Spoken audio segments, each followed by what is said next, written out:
Hey viewers, and welcome to my channel. Today we're going to be doing a video on Scotchy, who is my 1-year-old Boa Constrictor imperator. Now, I've actually done 2 videos with her already in it. I've never done a video with my face and a proper, well, half body handling at least. I know when I'm looking for videos of other people's boas, I like to see them actually, like, with the face, with the body, handling them, because I find it's like it gives you a good sense of scale. But yeah, here she is. Her birthday was actually on March 30th, and it is actually a birthday because boa constrictors have live birth. And technically it's an in-between, because you have, so live birth is ovoviviparity, laying eggs is ovoparity, and this is actually ovoviviparity. So it's the eggs, they actually hatch within the mother. So it's for all intents and purposes, it is live birth. Once again, she's a hypo, so she has the gene that basically causes her body to produce less melanin, so you get less intense blacks and browns. So it's just a lighter colored snake. And there's also like some nice blushing on her sides. I'm not sure if you can see that, but I think it's a really beautiful morph. Now, she's also het for albino, so that means that if I were to breed her to an albino male, then you would get some hypos, you would get some albinos, you would get some sunglows, which is the interaction between the hypo gene and the albino, and I believe you would also get some normals. Yeah.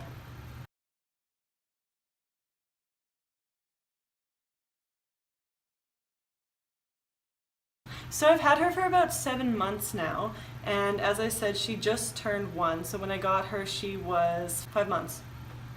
And I got her at a reptile expo, and it was actually the WCRE, which is the Western Canadian Reptile Expo, which is held in Alberta, and I live in Alberta. So it wasn't too far of a drive for me. And the funny thing is, so if you don't know, reptile expos usually go for like the 2 days on the weekend, so for Saturday and Sunday. And I try to go always on the Saturday, because on Sunday the really keen people will have, not that they've like picked over all the good ones, but there'll be less selection. So anyway, I always try to go on a Saturday, which I did, and I actually spent more hours there than I planned, and I was there until it was closing, because I got cold feet over it, honestly, because it is always such a big commitment.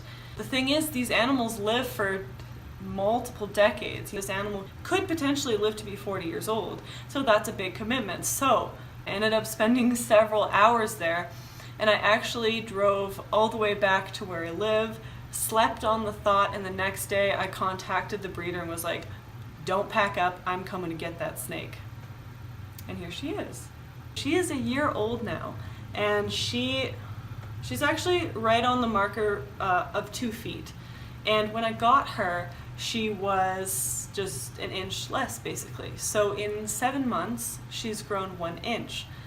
That's tiny. But you have to remember, you know, 1 inch, like the proportion of that 1 inch of her entire body length is quite significant. That's not the same if you're talking about a 5 or 6 foot boa.